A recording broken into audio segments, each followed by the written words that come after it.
morning, everybody, and welcome to another High Peaks presentation. My name is Carolyn Regula, and I will be your host today, as well as participating here as a High Peaks participant for our discussion today with our guest. This festival is brought to you by Close Encounters with Music, and all of our presentations are being recorded and will be available on the Close Encounters with Music YouTube page. Please consider supporting Close Encounters with Music. Our mission is to engage the imagination of diverse concert audiences in a welcoming setting, to connect listeners to performers and composers, foster the excitement and sense of community that live performance builds, and to establish a comfortable listening environment, turning performances into enriching and educational and artistically uplifting experiences. If you are interested in supporting Close Encounters with Music, I will be putting a link in the chat, and anything you consider donating would be much appreciated. You can also use this chat window to communicate with yourselves throughout the course of this presentation. If you have questions for our guest speaker, please use them in the Q&A window at the bottom of your screen. I will be monitoring the Q&A window, and I will pull together our questions for our guest. And now, without further ado, to introduce our guest speaker today, we have Yehuda Hanani. Thank you, Carolyn. It is a special pleasure, a joy for me to introduce my dear friend and colleague, the supreme guitarist, Elliot Fisk, who is, as you will find out, an irresistible person, a citizen of the world, speaks many languages in addition to his brilliant playing, a seasoned teacher. He teaches both here and Europe. Over the years, we played many concerts together, and I was always struck by his optimism and by his unending passion for music. And let me warn you, this passion is contagious, and I hope you all get it. So, without further ado, here is my brother, Elliot Fisk. Thank you, brother Yehuda. You know, we were born in the same shtetl, but we got separated, and then we found each other somewhat later in life, and recognized within about 2 minutes that we were long lost brothers, and it's been that way ever since. It's a joy to be here, and I would just like to give a shout out to Yehuda and Hanani, who have just been a force for the good in the world and in our country, and we just couldn't have two more wonderful, inspirational leaders than the two of them.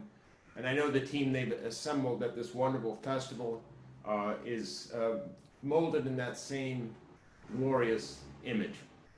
So I'm very honored to be here. It's truly a joy to participate in something that now is more important, if that's possible, than ever before. And we really celebrate here the unity of the human family and the underlying aspiration for the pursuit of truth and beauty that brings us together across time zones, across continents, and even during these very capricious lockdowns and semi-lockdowns that we've all had to endure over the last few months. So I'd like to start talking a little bit about my personal story, but most of all I hope to open up a really lively dialogue with our young participants. God bless you all. We need you. We love you. We cherish you. We honor you.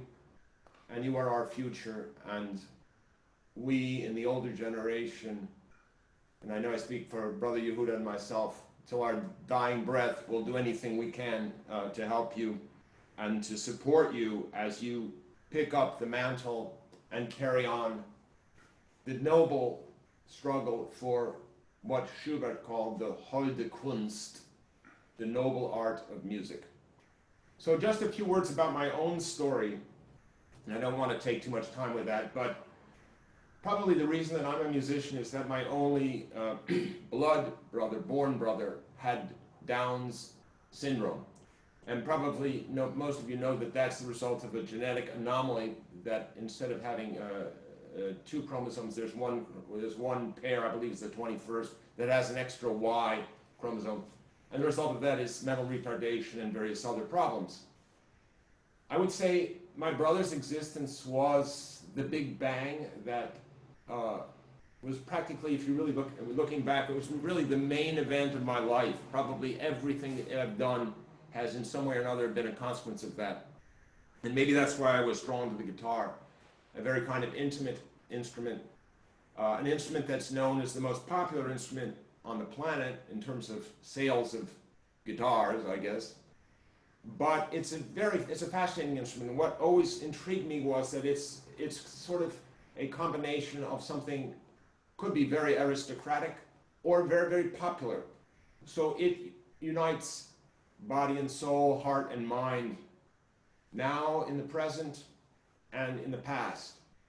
I've been thinking recently that in some ways we musicians live on sort of an X-Y axis. And now the X-axis, the latitudinal axis, is more possible than ever before just because of things we're doing right now. My wife and I just did a guitar festival that we had been running for some years, and we had to turn the whole thing online, of course, went all virtually. My wife's name is Zaira Meneses. She's born in Mexico, but has been a citizen here for a long time. And so the two of us are an example of the horizontal reach of the power of music to bring people together.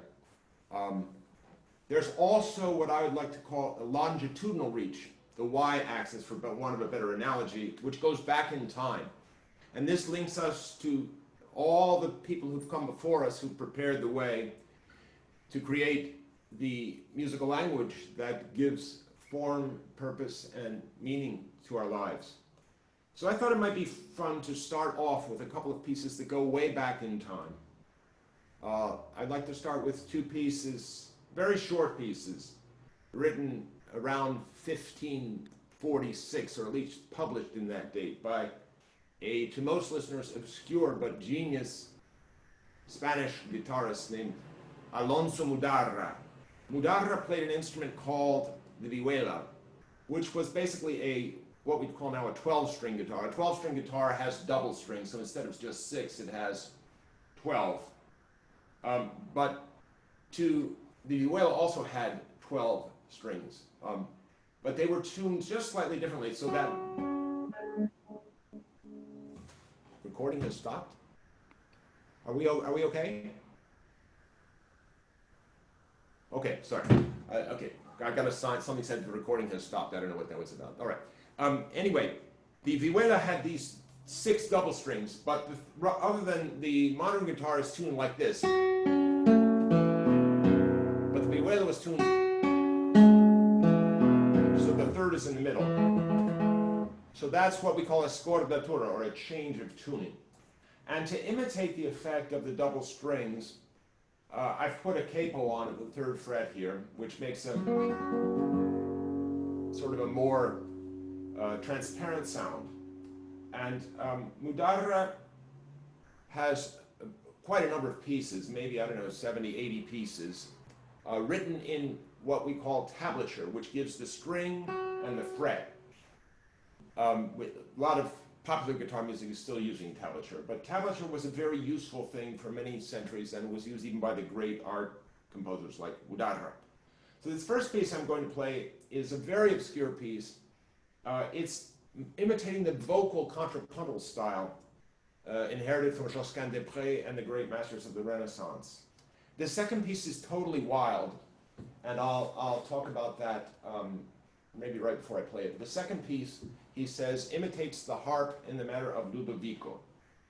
And Ludovico must have been some wild, crazy harp player, as you'll hear when you hear that piece. But anyway, I'm going to start off with this piece that imitates vocal harmony.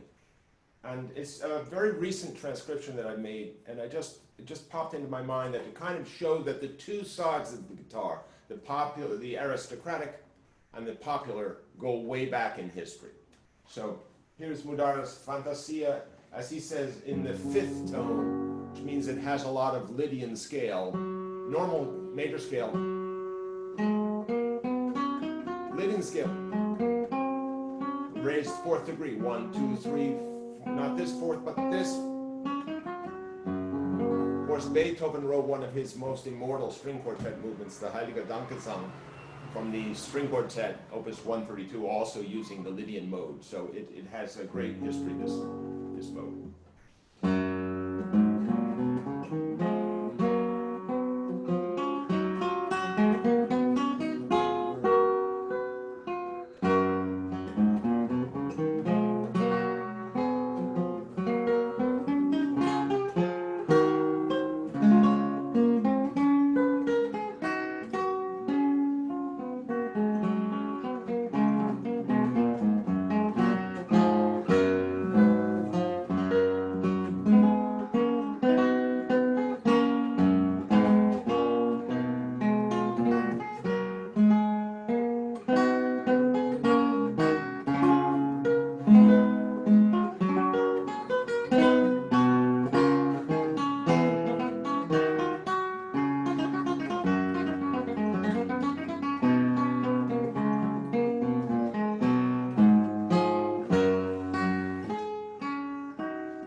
I don't know about you, but when I found that piece just slumbering within the Vihuela tablature some years back, I just was immediately so touched by it, and I found it so beautiful and noble, and just a great way to get focused on the right way to live.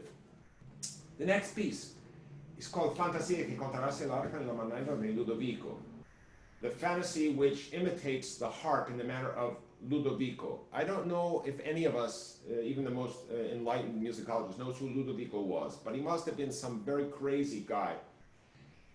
Mudarras tells us, and this is very wonderful because this comes to us, remember, this is the Spain of the Inquisition, a very tough place. They had just kicked the Jews out, they had kicked the Moors out, and it was sort of a Christian dictatorship. Not very Christian, nothing very Christian about it, but in name it was you know, they had the Inquisition. It's such a tough time. And Mudarra says, es difícil hasta ser entendida. It's difficult until you understand it. And then, amidst all the seriousness of 16th century Spain, he says, at a certain point, he says, from here until the end, there are a few what he calls falsas, meaning cross relations. If you play them well, they don't seem bad. No parecen mal. Very curious little thing. Now, what was he talking about with cross relations? Well, basically, that's what he was talking about. But we'll get to that a little bit later. The piece starts quite innocuously, imitating what a 16th century harp might have sounded like.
1546. That's pretty wild for 1546. You know, this stuff.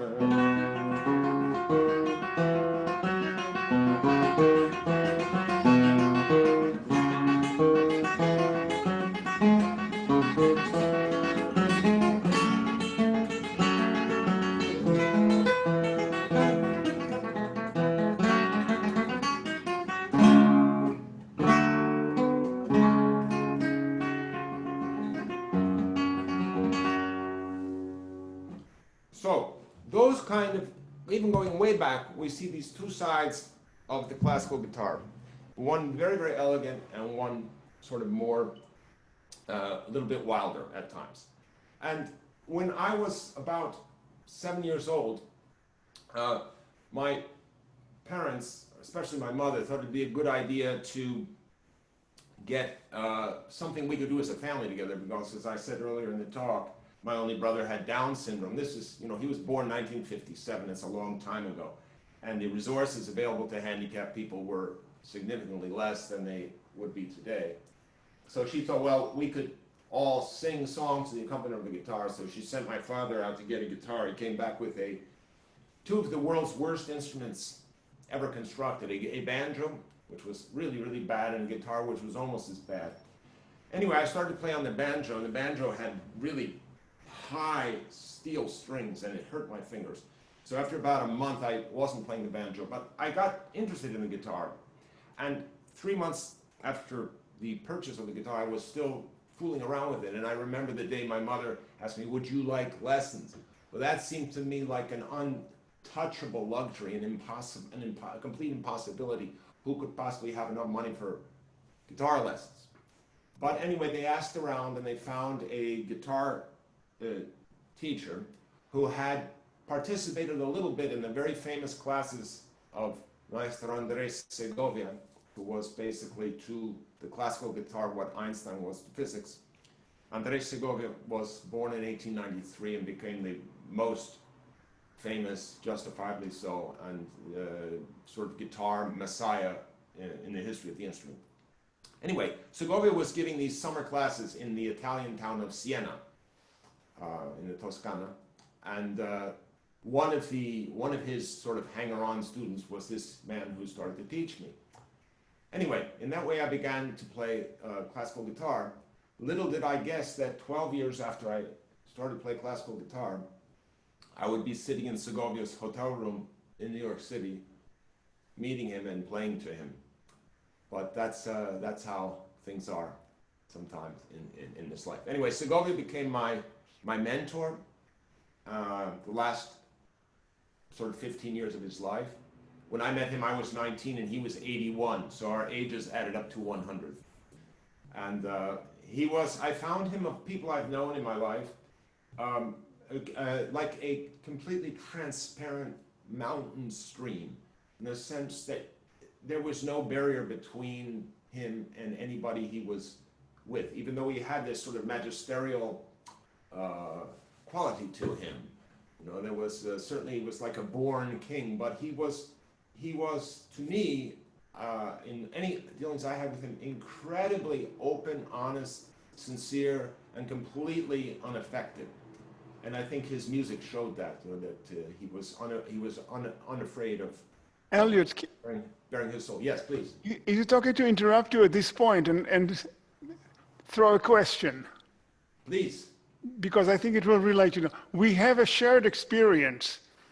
We both studied with two revered Spaniards. You had Segovia, I had Pablo Casals, and it was the same age difference. He was in his 80s, I was 20. It was pretty much the same story, and then I visited Segovia in New York in his hotel room later on in life. Right. And he said to me, you know, we are different. Catalan, which was Casals, oh yeah, they are tough, they're not nice. And was he from Cordoba?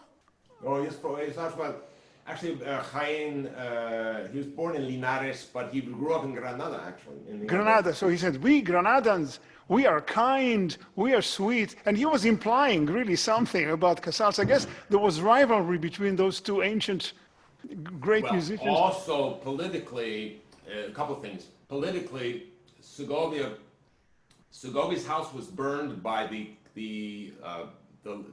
Republic, the communists, basically during the Civil War. Right. So Segovia fled, and Segovia was basically a supporter of Franco. And of course, Casals, the great humanitarian, vowed never to return to Spain, and tragically never was able to return to Spain because Franco was still alive. So they were, Segovia really was more of an apolitical man than a But I'm curious about his teaching methods, because Casals was very severe, zero sense of humor, Wow. and Wow. pretty much there was no sense of dialogue. I mean, he was the big prophet, and you were the humble recipient. How was the dynamics with Segovia? Well, How was it? I think I was very lucky with him because, first of all, when I met him, he was really old and he was much sweeter than he had been earlier. In the lessons I had, he never touched the instrument. He only solfeged everything. He sat in an armchair about a yard away from me, and he solfeged everything. And I had studied his style so completely, and I was aware of his, obviously his attachment to his way of playing, and therefore I was able to practically imitate his style, and I was happy to do it because I wanted to walk around in his universe, and I could easily go, and as I did over time, develop more and more my own style. But I knew I had studied it. I think it's a little bit different with the guitar because in the case of Segovia, I knew his recordings inside out, but also his editions of everything. And that's how come we have this 5 centuries of repertoire kind of idea. Really, Segovia is the one that began to play Mudarra and Luis Milan and Luis de Narvaez, little pieces, but important, beautiful pieces, masterpieces from the 16th century. And he played early transcriptions of Baroque guitar music, which again, now we would say historically not so accurate, but there's, he played Frescobaldi on the guitar, he played Couperin on the guitar, he played Scarlatti on the guitar, and of course, most famously, Bach, right? So Segovia was unique in the variety of his repertoire, and of course he had this incredible charisma, which continued on into old age. But fascinating what you say about Casals. I can tell you this because of course I have my wife and I have a house in Granada, which is Andalusia, which is the south of Spain.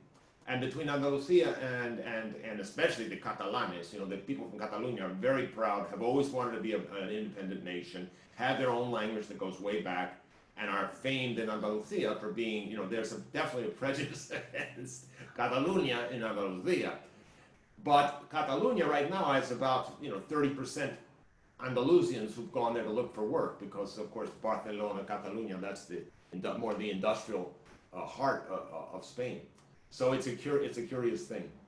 Did you inherit the capacity for arrangements from him? Because you arranged so many pieces for guitar over the years. Yeah, I'm like Segovia on steroids when it comes to arrangements, of course, because I've done all the solo Bach violin music, all the solo Bach cello music, and many sonatas of Domenico Scarlatti, a lot of works of Frescobaldi, and all the Paganini caprices for violin, the Paganini caprices. So I basically, as we say in philosophy, all philosophy is a footnote to Plato. And so I think all classical guitar playing is kind of a footnote to Segovia. So I try to develop beyond, what Segovia had done. But basically his blueprint is pretty much what I tried to flesh out in my own way.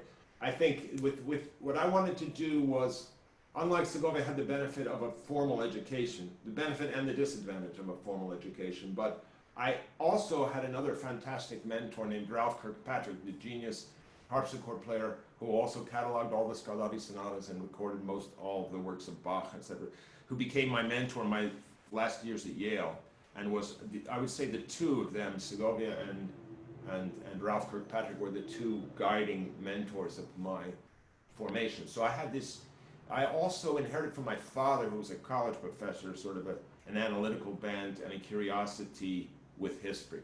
And so that accounts for my passion for transcriptions. Could you tell our students a little bit about various collaborations with singers, with other instrumentalists, and what it does to your playing? Well, I start off with my collaboration with you, which has been such an incredible pleasure and joy. And I think what you learn is that whether your instrument is guitar or cello or violin or voice or anything else, we are still speaking the same language. And of course, what challenges a performer is when you play, as I learned when I played for Kirkpatrick. First time I played for Kirkpatrick, I was a student at Yale. In fact, I had just played for Segovia. I met Segovia and Kirkpatrick within a week of one another in February of 1974. So I was going to play for Ralph, and we walked across the whole campus of Yale with a heavy carrying case because it was freezing cold. And I sat and I played the Bach transcription of the Fifth Cello Suite, the lute version of the cello suite. That's the first thing I played for him. And Suite 5, which has the scordatura in the cello. And I sat down and played that for him, and he said, it seemed pretty good, but some of your trills collapsed a little bit. And I was thinking, if you walked 20 minutes across Yale campus with a 3-ton carrying case, some of your trills collapsed too. But he was talking about trills that are like this, which on the guitar. It's a left-hand pits, right? So that's a very hard trill to get if your finger's even a little bit cold, Oh, some of your trills collapsed. But that sort of being extra demanding was extremely helpful. And of course, for many years I played with the wonderful, glorious flutist Paula Robeson, and she was a wonderful source of inspiration, remains a source of inspiration in so many ways. And again, she was always pushing me to get beyond the limitations of the instrument. I remember that one of my early, actually it was very strange because right at the start of my career, the first string quartet I really played with was the Juilliard String Quartet with Bobby Mann as first violinist, which was completely terrifying. But then I played very early on with people who went on to become super famous. Most of them I don't have much contact to anymore. But it was always very enlightening. You sit down next to Yo-Yo Ma or Josh Bell or Ruggero Ricci, who was a great influence because I actually became very close friends with him. But you sit down next to these people who are divinely gifted in special ways, and of course it's inspirational. And they, that I always try to aim for what those people achieved on their instruments, on my instrument. That was always my goal.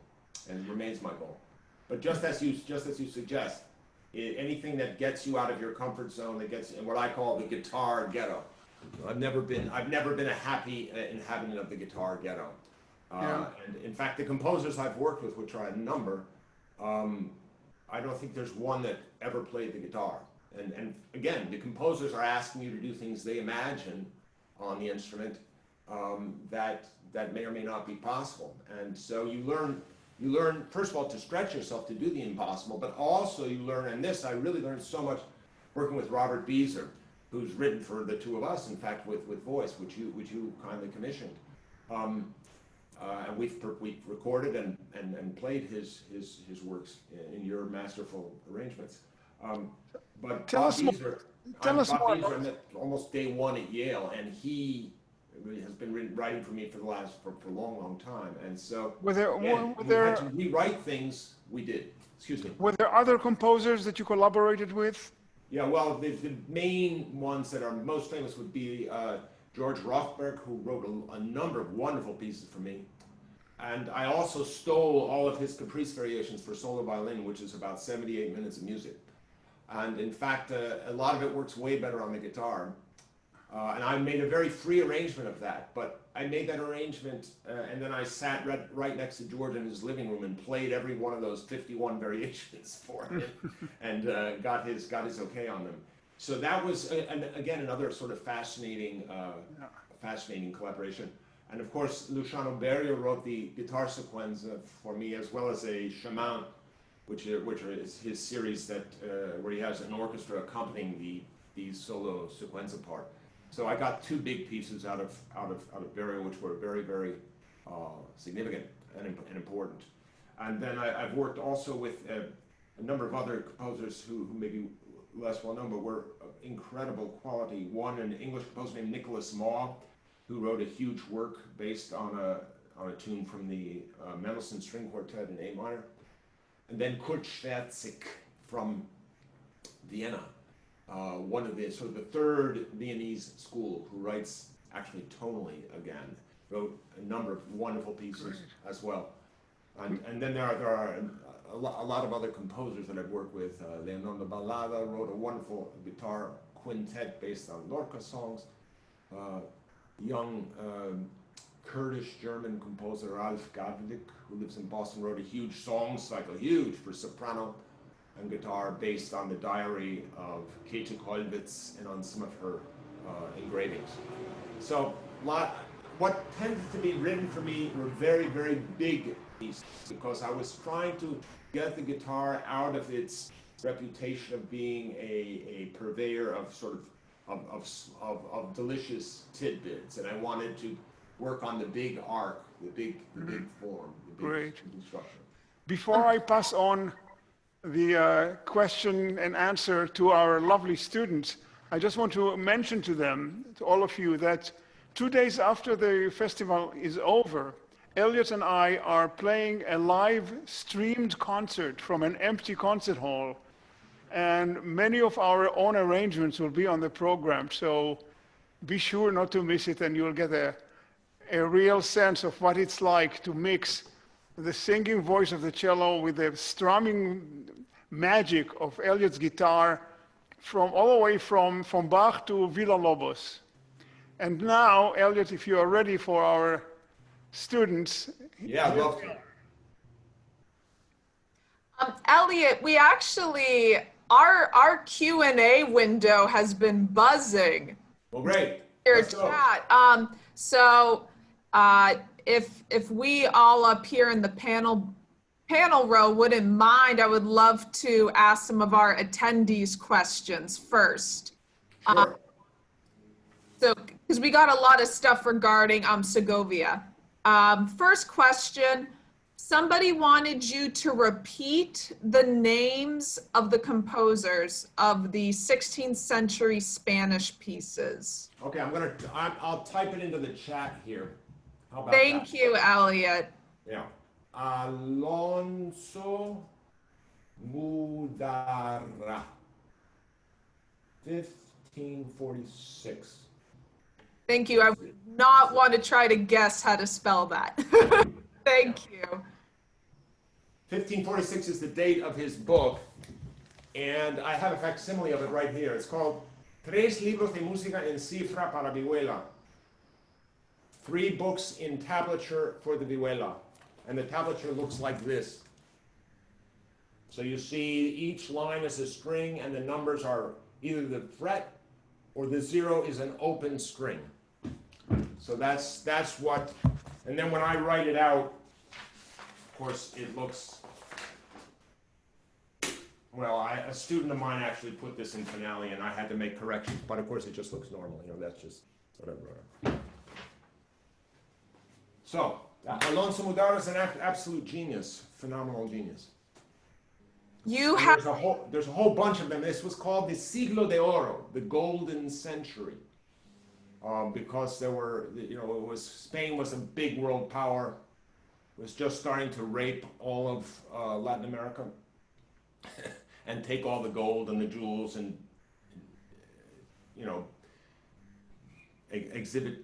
work out genocide on the native peoples. But anyway, if there's any redemption for it, it's this wonderful music which was left. And Alonso Mudarra was one of the great geniuses. They started publishing as early as 1535. Luis Milan was the first of the great Siglo de Oro vihuelistas. The vihuela was the 16th century. Put that in the chat too. The vihuela was the 16th century plucked instrument with double strings, 6 double strings, and tuned with the 3rd in the middle. So for guitarists, your top string is still E, B, but then the next string, instead of being G, is F sharp, and then the bottom strings are the same. Of course, for playing, that means that every time you're going to play, with A would normally be here, now it's here. So you have to readjust. This one string is basically a 1 fret off, basically an inch off or so. So that means you have to develop this ability to, you know, to read scordatura.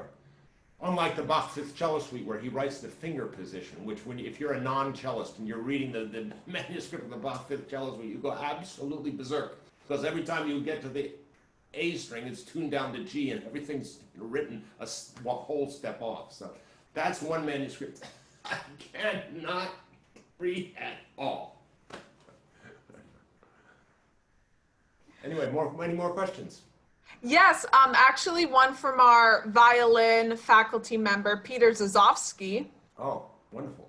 He said, I'll never forget Segovia's televised performance of the Bach Chaconne, the intense concentration achieved with no excess motion, physicality, or facial expression. Yeah. Did you ever work on this piece with him? Actually, I did. The first time I met Segovia, I didn't think he would have much time. So I said, well, I better, you know, lead with my best. So I was all set to do his, you know, he used to play like this, right? And I was all set to play that. He said, no, play that later. So I played this D minor partita, played some movements, and then I played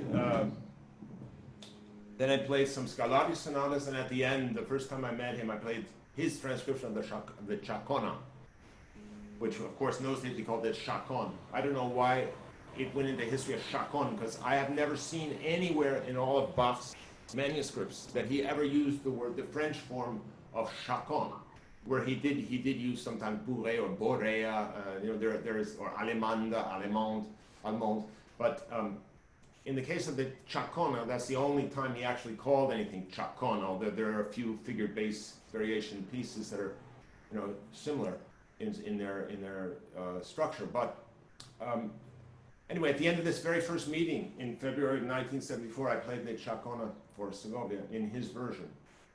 And at the end of it, he said, you know, and he quoted somebody, says, you shouldn't, so-and-so says, you shouldn't play the Chacon until you are 50, but you can play the Chacon. So he was very kind to me about that. So yeah, that's one of the very first pieces I played for him.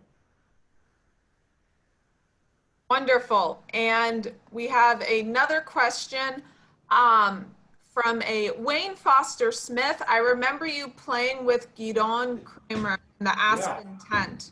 Was that Paganini? I remembered you both returned and played the same work as an encore, complete with wonderful improvised additions.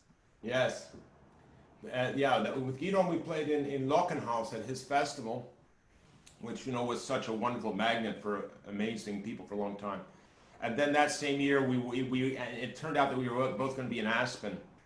And amazing how many people remember that concert. Yeah, we did. It was the Sonata Concertata, which, you know, Paganini wrote so much for the guitar, and he learned a lot from the guitar. And a piece like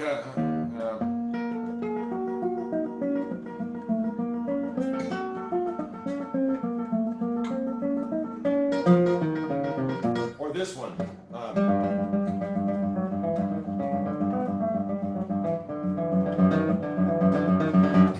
Right, these caprices are unthinkable without guitar technique. And on the fiddle, it must be hard, you know, doing this all the whole day. But there are many things he did. Or this one.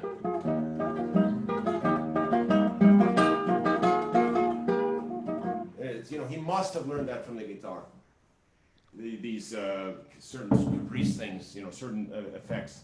Now, later in his life, Paganini was asked, because this guy named Goerl, German, was traveling around with Paganini trying to figure out the magic of Paganini and how this happened, you know, and Paganini would never practice, and he would just wash his hands in warm water, and then he'd go out and say, oh yes, when I hear the orchestra play, then I remember what I have to do, and he was just, so he completely baffled this guy who was trying to, you know, find out his secrets.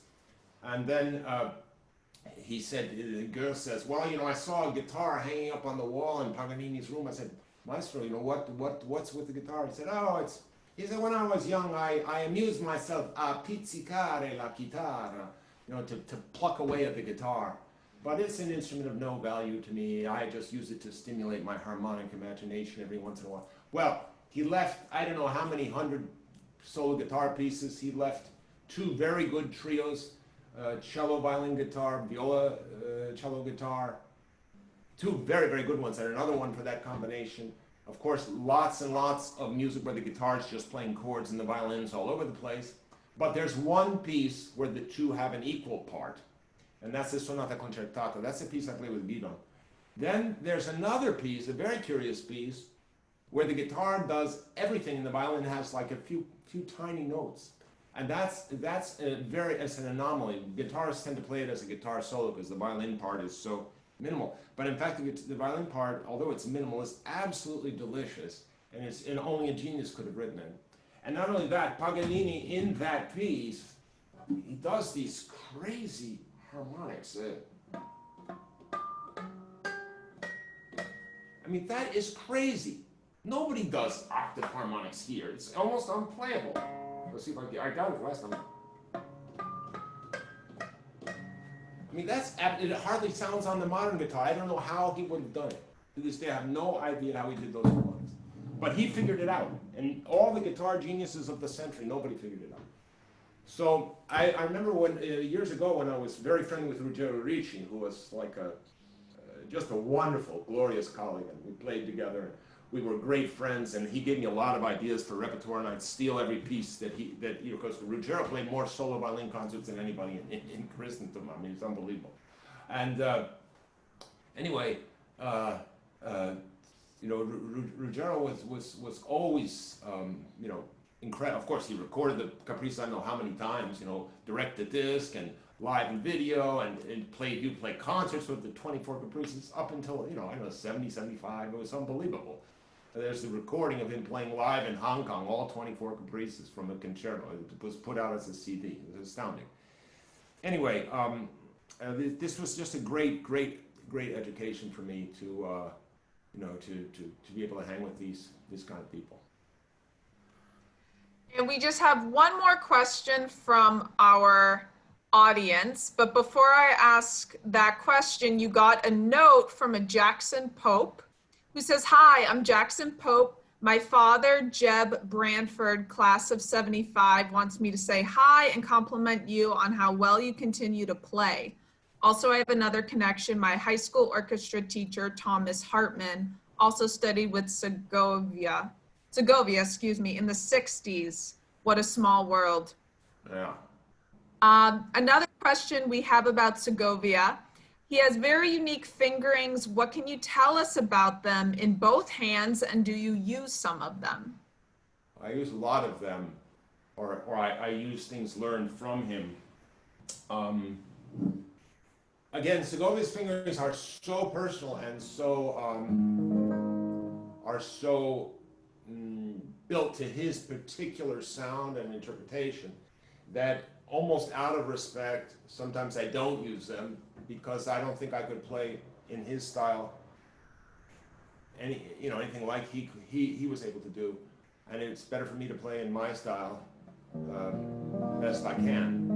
But Segovia himself was constantly changing fingerings, even rewriting slightly pieces.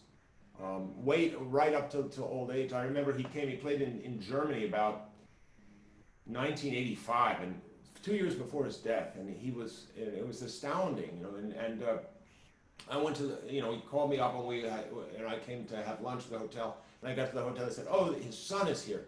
Well, I figured that's kind of strange, because at that time Segovia had a child when he was like 78 years old. Okay, so at that time the boy would have been 16, 17, I don't know, and it was like kind of weird. Segovia's traveling with his 70-year-old son? No, he was traveling with his 66-year-old son, who was a painter from Paris. Anyway, so Segovia goes out and he plays this concert, and there were certain things that he changed in the concert. And after the concert, I had a friend who had a guitar store it was in Köln, in Cologne, and I went and said, "Heine, let me have a copy. I want to write down the changes." You know, because my generation, you couldn't go back to a YouTube video and study it 15 times. You took changes off the records by ear, or you sat in a concert hall 300 feet away from Segovia, and you used your ear and you heard what fingering changes he was doing, and then you go home and write them down or you remember them. So Segovia changed. The important thing about Segovia was how often he would change things and how many different versions he would do of the same piece. And so that's one thing. Of course, he tended to be, in his earlier years, very dogmatic about fingers. He wanted you to use his finger. But one example is in this piece.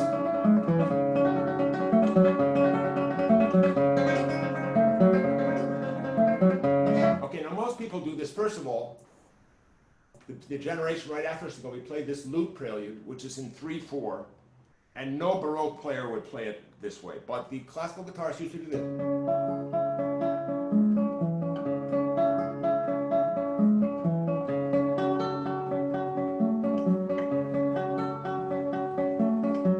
Pretty, and Bach you can play too slow, too fast, whatever you want. It's always going to be great.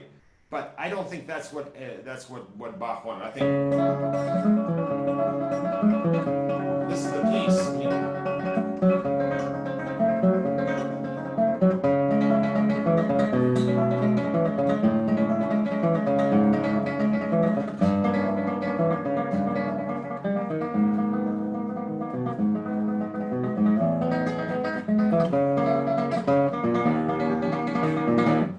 So, I want to just show an example. Most people would play, when you get to this chord, sorry.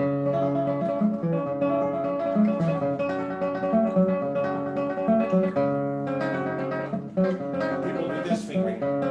Segovia does. So Segovia doesn't literally hold the chord, but he doesn't. On the guitar, we have this left thing pull off, left hand slur. One is pulling off. So this last note, I'm actually playing with the left hand, right? Or I can hammer on. In this case, he uses a hammer on. Now, he's not literally maintaining this chord, but it sounds better. And this, when you play this note on the guitar, look at this. I don't know if you can hear over the mic, but you play this note, you stop it, and then this starts to sound on the guitar, and this starts to sound. So on the guitar, as Wallace Stevens' famous poem, The Blue Guitar, inspired by the Picasso painting, says, "Things as they are changed upon the blue guitar." So the ear, this goes back to the Middle Ages. They had a Latin term, judicium aureum, the judgment of the ear. That's where the prohibition against parallel fifths comes from. So Segovia was always the ear and the choreography of the fingers. The fingers are a ballet company, 10 dancers, and each one has something to do, and it has to feel right. Ralph Kirkpatrick used to talk about the dialogue between the mind and the solar plexus. So the mind asks the gut, "What do you think about that?" The gut says no. If the gut says no, it can't work, no matter how smart this is, right? There have been all kinds of great intellectual explanations for things that were morally detestable, which we all know about.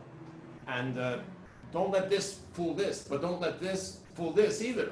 So you've got to keep it in balance, and that's what the great musicians do. That's a great lesson of the art of music for all of us. To get back to this little tiny example of the fingering. If I do this,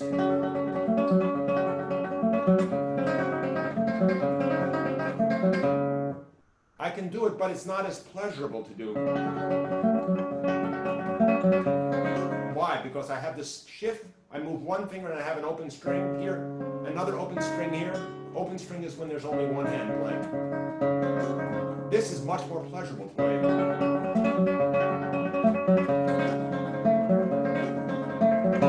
Now, the Olympic swimmer, the genius, Phelps, when he won the 9 gold medals, whatever it was unbelievable a few years back at the Olympics. He won one race by 0.02 seconds. And there was a Japanese swimmer who was number 2. That means the difference was an inch. We musicians are Olympian athletes, not for 10 years, not for 20 years, for 50, for 60 years. These little differences make a difference to us. So, I'm home free. I got more energy to be expressed and do whatever I want.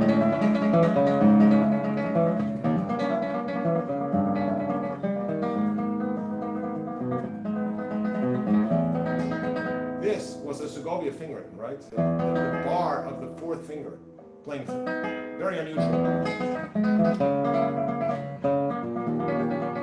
etc. So I always loved Segovia's Fingerings. I always learned from them, and I am a little bit annoyed, more than a little bit annoyed, because for years the classical guitar world turned its back on Segovia. I don't think the cello world ever made that mistake with Casals. People understood that Casals was a man of his time, but I don't think they went around dissing Casals the way they, in the guitar world for about 20, 30 years, they wanted to turn the guitar into a bad upright piano.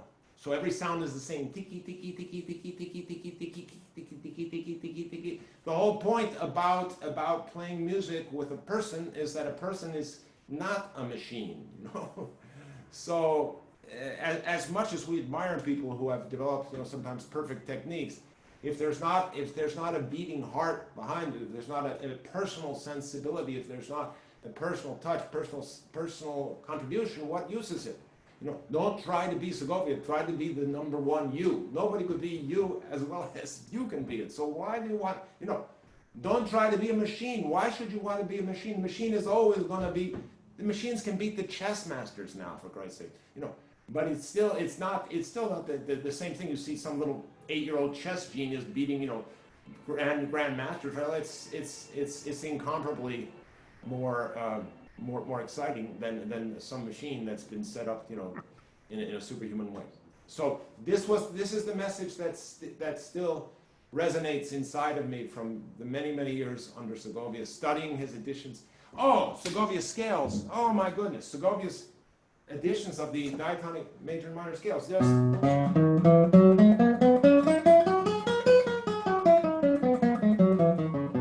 this is Segovia's fingering for the. They say, oh, you never use this fingering. Segovia himself doesn't use that fingering in the pieces, but if you, as far as an abstract exercise, the genius of the fingering, where the shift is, what the fingerings are doing, just the simple C major. Then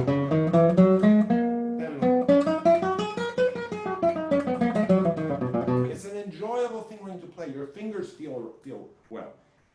You enjoy it. It teaches you how to move. It teaches you how to feel. It teaches you how to phrase. It's just a scale teaches you how to phrase. So I get really upset when the younger generation wants to spit on this man without whom none of us would be here. Anyway, that's just me.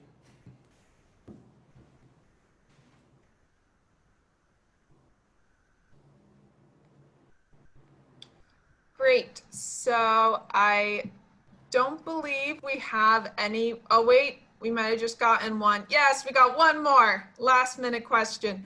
Do you have any suggestions of how guitarists can learn sight reading? Just do it. Do a lot of it and read music that's not written for guitar. Read single line music that's not written for guitar.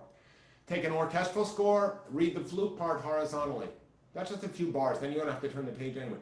Then read the oboe part, read the clarinet part, transposing, right? Read, you know, the bassoon, read the horn, transposing, right? Read the violin, second violin, viola, cello. The cellists are, God loves the cellist, you know, it's such a beautiful instrument, and they all grow up reading 3 clefs. They're the only people who really do. No wonder that so many great musicians are cellists. Maybe not as great as Yehuda, but there are a lot of great musicians who are cellists. Toscanini was a cellist. You know, they from playing the bass line all the time, they understand structure and they understand harmony sort of intuitively. And then of course they have this singing sound like no other instrument, so they understand melody. And it's just, I think it takes a certain kind of warm person somewhere. Almost all cellists, they tend to be, many of them are warm people, you know, outgoing people, and it comes with the instrument. The instrument attracts the people, people attract it goes, you know, it's this dialogue, it's this dialectic between the instrument and the person. Did I answer the question? I got the question once. The question, let me double check. Oh, the sight reading question. What was it? How guitarists can learn sight reading Oh, skills. sight reading, Talking yeah. about the score Or reading. take a Bach, if you want a really simple thing, take a Bach chorale. You can start with a keyboard version where part of it's in bass clef and part of it's in treble clef. You read the top line, then you read the alto line, then you read the tenor line, and then the bass line.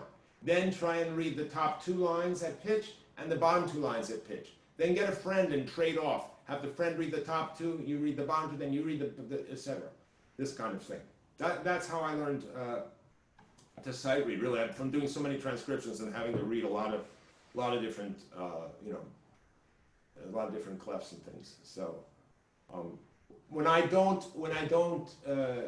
not playing with cello, I lose the tenor clef, and if I'm not playing with viola, I have to think a step up, step down kind of thing, which is not how you should do it. You really should do just as you do when you speak foreign languages. You don't translate, you know.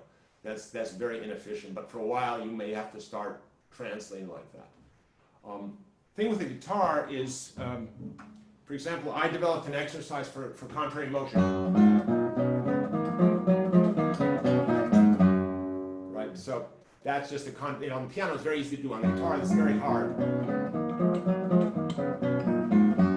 Now, if I had to play that in A flat major, I would cheat. I would just use the guitar. I would use this finger like a capo.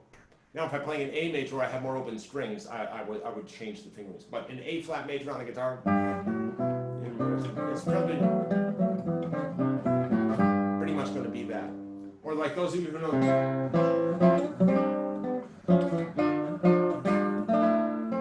This is a very famous study by Fernando Sor. It's in this case.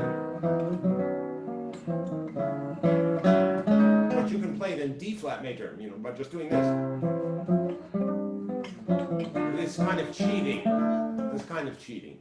But you do get used to, playing in other keys. In fact, when I read horn parts, I might cheat too, and I might read it. It's written, say, in horns in F, wherever the horns may be. I might read it actually in this the C that's written, but just use the first finger as a capo, and then refinger everything this way, to keep the positions the same. But this is the thing that I think is a great error in musical education, and in so many guitar books, I can't believe it. This guitar, I don't know, my colleagues sometimes think that the people they're writing for are stupid. And I always think the person I'm teaching is smart.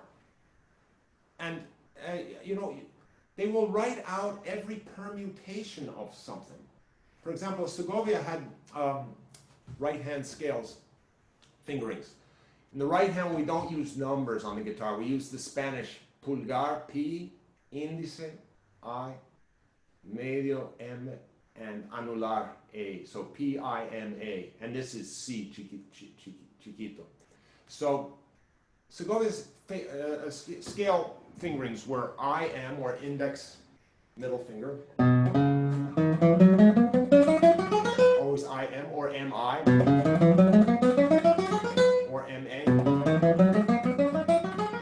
Harder, right? Or A-M. Or I-A.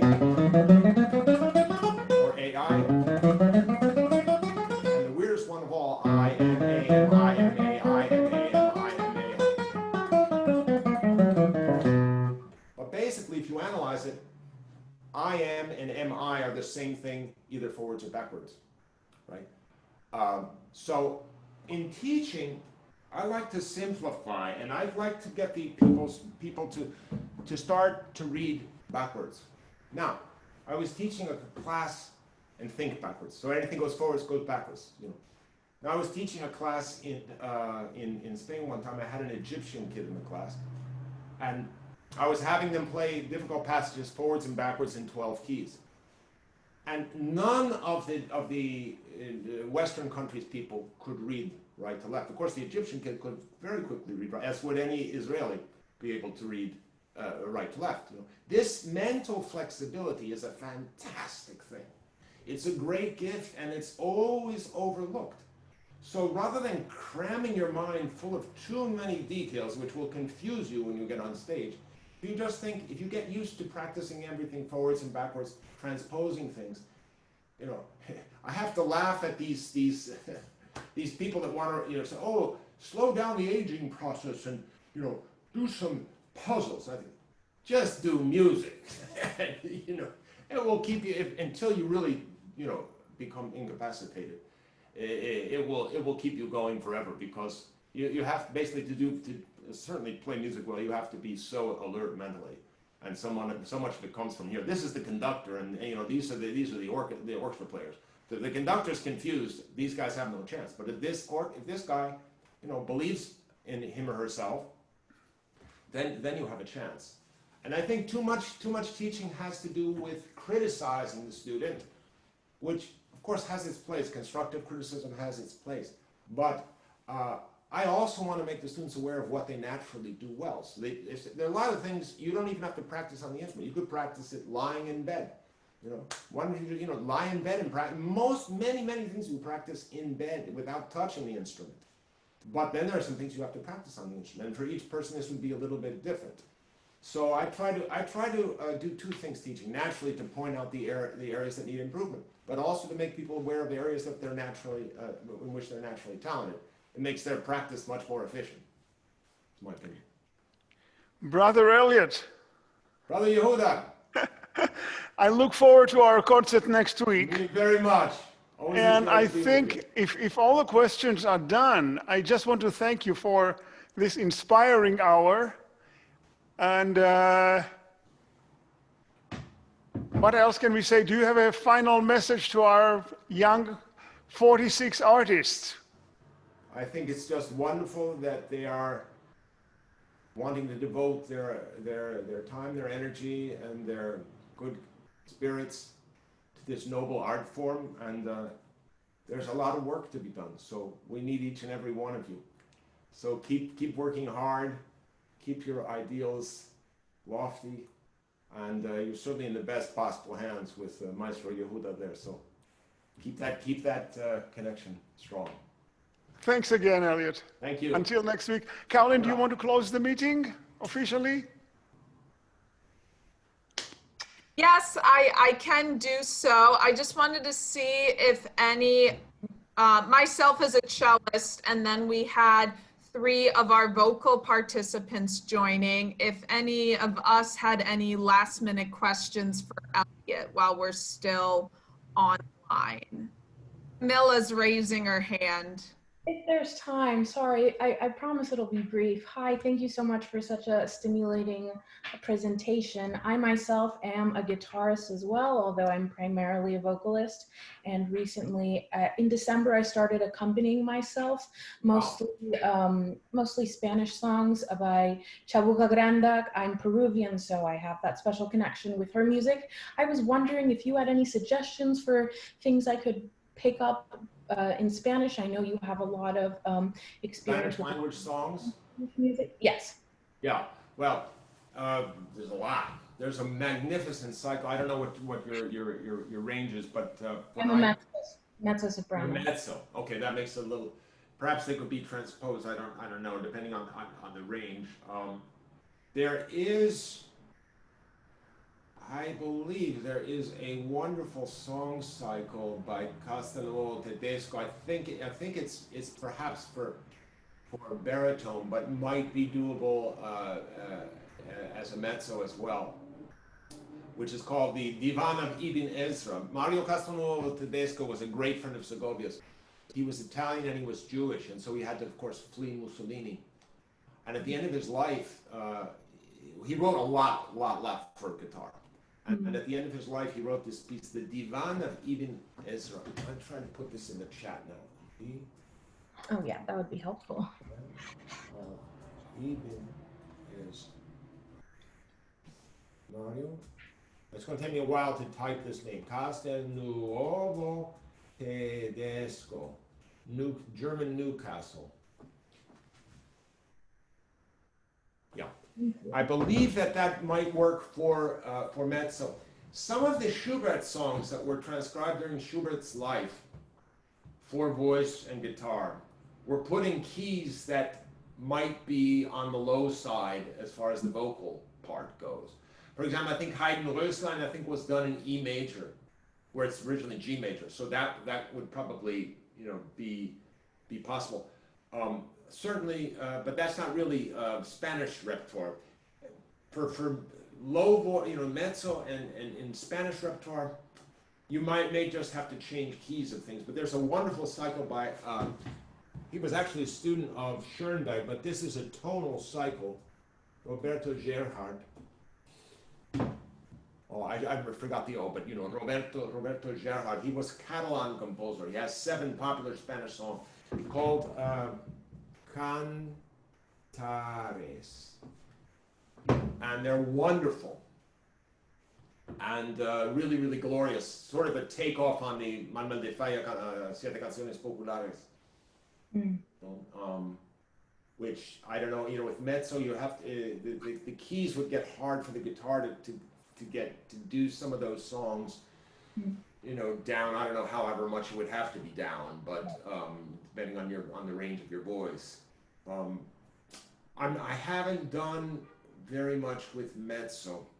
Most of the guitar stuff tends to be for high voice. Yeah, almost all the lute songs are high voice. But you could probably do, actually, here's an idea. You could probably do, from the Siglo de Oro, you could probably do Mudarra, Fueñana, Milan. Do you know these? This is, again, 16th century repertoire, but Mudarra is the solo piece I played at the start.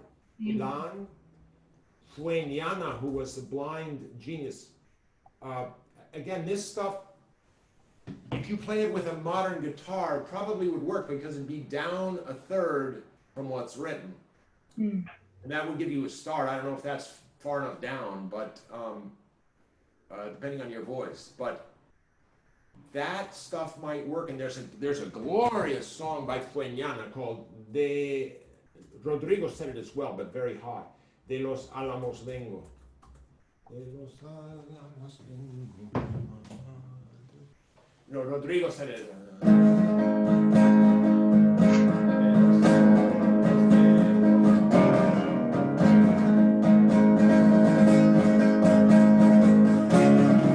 It's one of those, you know, and it's wonderful. Then it goes, you know, it's a wonderful. Then it goes into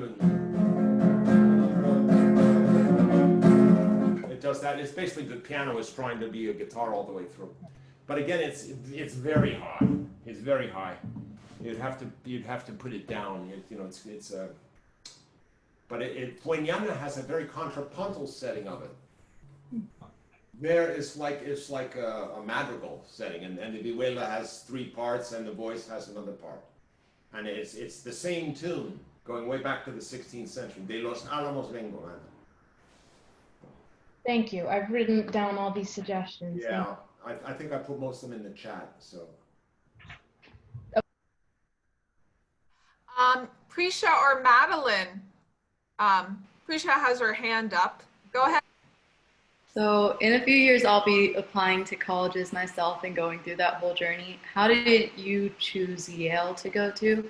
And what was your favorite class when you were there? What was my favorite one? What was your favorite class while you were there that you took? Very interesting. Okay. Well, back when I was applying to college, it was a tough process, but there wasn't this insane hysteria and competitiveness as there is now. I mean, the admissions people cannot possibly do a good job with the avalanche of applications they have. They don't have enough staff to possibly give a good time. They didn't enough time to each application. And they could probably put together 10 wonderful classes at a lot of these elite schools, and with good with good diversity and good representation of everybody. Even still, they could probably put together 10 classes from all the people that are applying. So when this is almost 50 years ago now, so it's a completely changed world. Yale at the time was somewhat run down. The School of Music looked like a slum dwelling. The dorms were not nice. Now you go back, it's a country club. I mean, I couldn't believe it. I just went back and said, Jesus Christ, Steckel Hall is built. I mean, all of Yale now is built to withstand a strafing attack by the Luftwaffe or something. It's just unbelievable. There's more, there's more stone and mortar and brick in those buildings than in a whole big city suburb where everything's made out of wood, right? I mean, it's unbelievable what as far as how gorgeous the physical plant now is at Yale. I think Yale, for a time, I had a higher opinion of it than I do right now. But I think that when I was there, it was more like, I don't know, it was just less. There was, of course, you did have the seductiveness of believing that you were a little bit too special, whereas to me, talent really, I mean, look at whether you're Christian or not, Jesus has a really pretty good role model. First thing he does is he washes the feet of the disciples. That's how he starts every time he goes to talk to them. He's washing their feet. That's a pretty interesting thing. I mean, how many of these self-satisfied so-called Christians in our Congress are doing that? I thought they love Jesus so much. I guess they don't like to follow his example, but they love Jesus anyway. So I think that when I was applying, it was such a simpler world. And I asked my father, I said, where do you think I should apply? I said, well, I think you should apply to Harvard, Yale, Princeton, Cornell, Penn, Haverford, I said, okay. So then when I was looking at all those schools, the one that had the best music was Yale. I'm very saddened by what's happened to the music departments at a lot of the schools, that they are, in the effort to be inclusive, they're turning their backs on some of the greatest thoughts in Western civilization. I don't think the way to become inclusive of people of color is to abolish Bach, Beethoven, Mozart, Brahms. I think it's to add to it. Add to add geniuses of people of color. Look at India. My God, the tradition of Indian music is ancient and unbelievable. Africa is. We're all Africans, basically. We're all Africans, right? The whole human race is African. So what's the big deal about immigration, all this? I don't get it. Anyway, African music has always, if you want to, what's the soul of American music? It's gospel, blues, and a little bit of Scotch Irish. That's our folk heritage. That's where it comes from. So. If they want to be inclusive in the music departments, I think they should. I mean, you listen to Wynton Marsalis teach basic blues on YouTube. Just listen to that. He's teaching a 12-bar blues. It's the simplest damn thing, and yet, my God, I could watch what he did there a million times. I could watch Nina Simone singing and improvise a Bach fugue in the middle of what you do. Bring that into the academy. But don't throw Bach and Brahms and tell these are white men and all that. Don't try to pretend that Clara Schumann is a better composer than Robert Schumann. Now, it may have been the sexism of the time that she didn't develop, but I'm sorry, the music is not better than Robert Schumann's music. It's just not. You want to celebrate women? Celebrate the fantastic composers we have now, and any other fantastic composers that are really great. Celebrate them, but I don't think the way to celebrate Clara Schumann is necessarily to throw Robert out of the academy and just study Clara. It just doesn't. I'm sorry, that's not what it's about. And another scary thing about universities is in the very welcome effort to get rid of the sexism, the racism, and all the legacies that we've had. We are getting a little bit close to stifling freedom of speech and real dialogue. I'll give you an example. I'm curious how you guys would react. I was at Harvard teaching a little class, and I was asked about 10-string, 12-string guitar, all the different guitars there are. So what do you think about that? And I said, well, first of all, I said, well, Segovia said that of all creatures on planet Earth, two have adopted every shape and size in order to appeal to man. One of them is the guitar, because you don't have little tiny guitars, big guitars, and the other is the dog.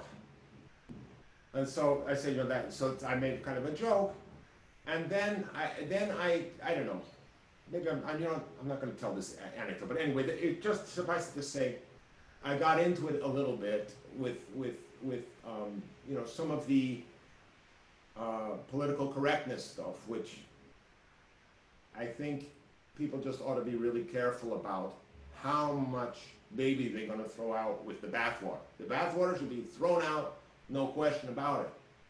But don't throw out some of these really beautiful babies that have given us all so much joy. Anyway, to get back, what was the question you were asking about Yale and what I liked best at Yale?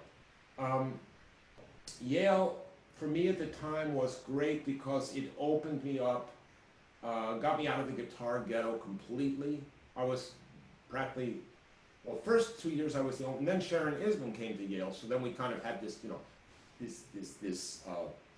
know, two pretty up-and-coming guitarists at Yale at the same time. And when it came to be time to graduate, you know, they let me start the guitar program at Yale, and Benjamin Verder's taken it over and done a wonderful job. And so the guitar is flourishing at Yale. But what I really loved at Yale was, I think the course that had the most impact on me ultimately, of course, the wonderful music courses, which, I mean, Ralph Kirkpatrick, that was life-changing. Then I worked with Albert Fuller, another harpsichordist, that was life-changing. Then I had these two wonderful professors my freshman year, Joan Panetti, who was a genius, is a genius, composer, pianist, theoretician, everything. And Carolyn Snyder, who wrote the Groves article about Buxtehude. So we had these two genius women professors in early concentration music my freshman year at Yale. And Yale had only just been, you know, made co-ed not very long before. So that was really great. I really enjoyed that. And they were wonderful mentors and lifelong inspirations and friends and supporters to this day. So those two were really important for me. And then, aside from that, 2 or 3 other courses. The political philosophy courses, especially Plato. Plato just really changed my life. And one Dante course with John Freccero, who was a huge Dante scholar, and another English lit course, or a big lecture course, with the famous, recently deceased Harold Bloom, who's so famous with the theory of the anxiety of influence and the reading of poetry and all of that. I'd say those are the courses that most probably stuck with me. But I'm grateful to Yale. You know, it did many wonderful things for me in my life. But it's such a different situation now. The competitiveness and the craziness of the whole system is really kind of saddening. And so I don't know. I hope that we find our way forward within the universities, and that we can really keep them. Make them inclusive, you know, of everybody, you know, and really, really keep the spirit of the free marketplace of ideas going, you know. So that's my hope for the universities. Thank you. Roundabout answer. Do we have any closing questions or remarks from Madeline? Actually, I do have one quick question. Elliot, this has been a wonderful talk. I've loved every second of it. And I was wondering if you could talk a little bit about the process of commissioning a work and how that is artistically versus approaching a pre-existing work. Oh, yeah, well, it's a great question. I think the way that we get to the composers of the past is through the composers of the present in an interesting kind of way, because of course now we read about Bach as you know, it's like I don't know, the statue of Il Commendatore in Don Giovanni. So it's just this God kind of, you know, unapproachable God-like figure. But what I find so fascinating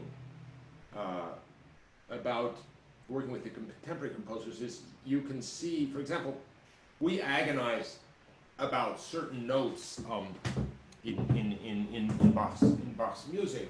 right? Where like there's a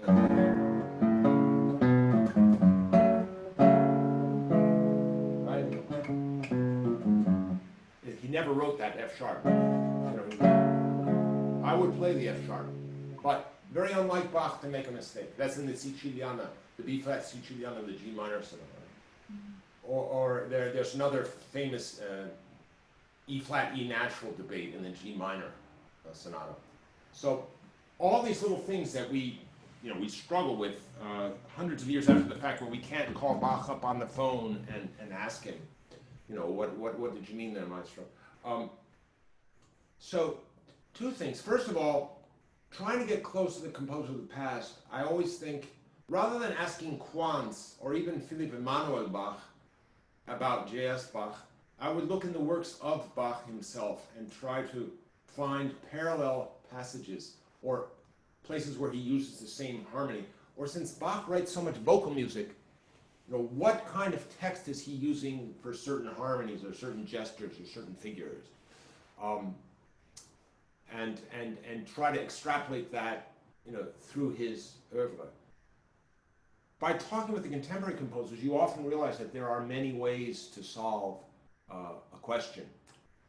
When I was working with Berio on the sequenza, and that's one of the pieces where he wrote really more of what ended up being published than practically anybody. I mean, there were relatively few changes, but there were certain things that we did change over time, and you get to see what the composer really is after. And a lot of times it's more gesture than it is a certain numerology or a certain small detail. I remember one performance at Berio. I was in Paris. I played the sequenza, and I came off stage, and I had just played, and he was sitting in the wings right there, and he was bravo, bravissimo. Then a few days later, I get a phone call. He says, I got the recording from your concert in Paris. I said, oh yeah. He said, listen, play what I wrote or don't play the piece. So that was when he was live. He liked exactly what. Then I must have made some small change that he didn't like, but that was the only dissonance that I ever had with Berio. And then he forgot it immediately afterwards. In other words, composers themselves may change their opinion about their own pieces. They're human beings like the rest of us. And so I think the idea of finding a holy grail about any piece of music is probably not the way to go. I like Bloom, Harold Bloom, the great literary critic. I like what he coined a term he called misprision, meaning misreading.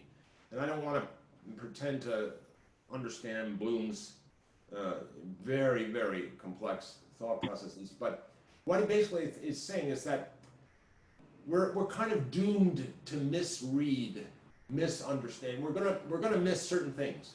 So the best you can hope for is what Bloom used to call a strong misreading. So we're all gonna sin, so sin bravely. The episode I like to tell comes from the novel Huckleberry Finn by Mark Twain. And you all know that that's the story of this sort of what we would call today poor white trash, if we were going to be nasty about it, right?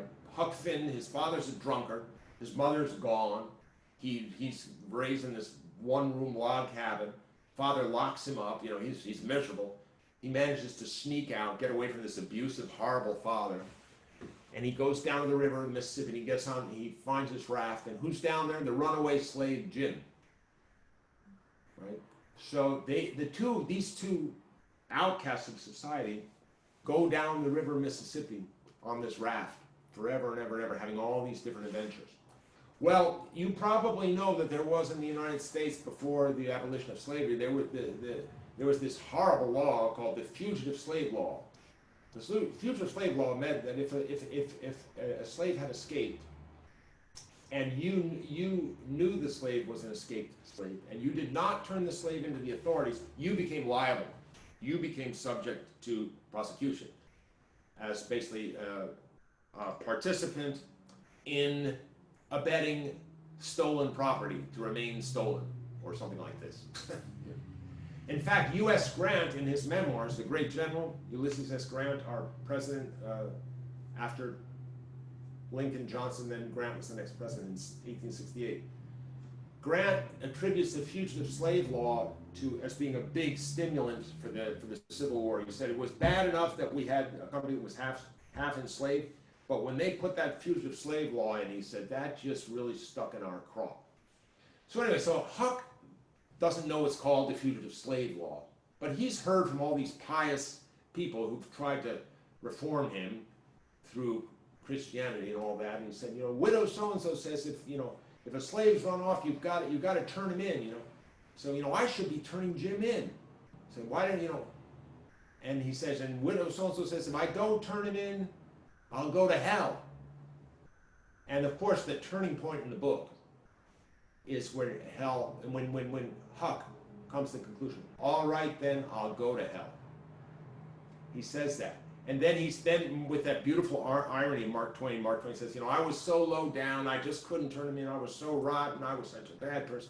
Actually, of course, Twain is saying the opposite. This is where Huck's you know, innate kind of nobility shines through. So I always say to people playing music, you've got to get to that all right, I'll go to hell point, because there's, you know, you get to that point, you play with conviction, then something good is probably going to come out of it.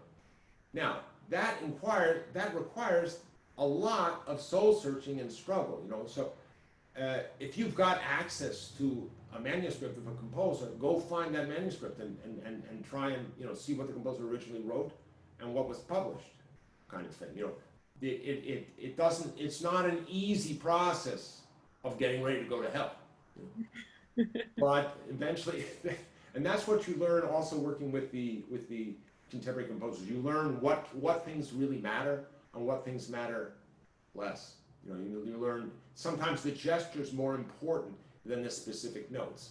You know, if you get enough of the notes the composer wants, then you can really derive something that does both things. That sounds good on the instrument, and you know, and also gets the composer's ideas across. There are certain awkward places in famous pieces that I know certain pianists will say, like, there's a place in the Hammerklavier, right, famous place at the opening, where, you know, people will divide the hands or not, or you know, there are all these pianists drive themselves crazy with this stuff, you know, and I don't know, you know, I think maybe I understand what they're saying. You know, if the composer wrote it this way, it's because he wants the extra effort. And that sometimes it's true, but sometimes it's not true. So I think these are the places where individuality is so important, where each person has something to bring to the dialogue. You know, as long as we're all wrestling with the same problems that matter, then it's all good. So that's what I learned from the composers. I learned how to translate. Those of you who speak multiple languages know that you will not speak. If I start to speak some other language, I'm not going to start translating from English. You know, you become a slightly different person in each language. At least I feel I am a slightly different person. Any language that I speak, I'm a slightly different person in that language, necessarily, because the language starts to form you. And so I think that, you know, this flexibility is really important. Creativity is important. You might think up something the composer didn't think up. When I did the Rockberg variations, he said I would never, nobody could have thought up these things except somebody who played the guitar. And yet he welcomed it. And George could be a stickler. George Rockberg was very, very certain of what he wanted. And but it's interesting. But in that piece, he was very, very laissez-faire. Wonderful. Thank you so much.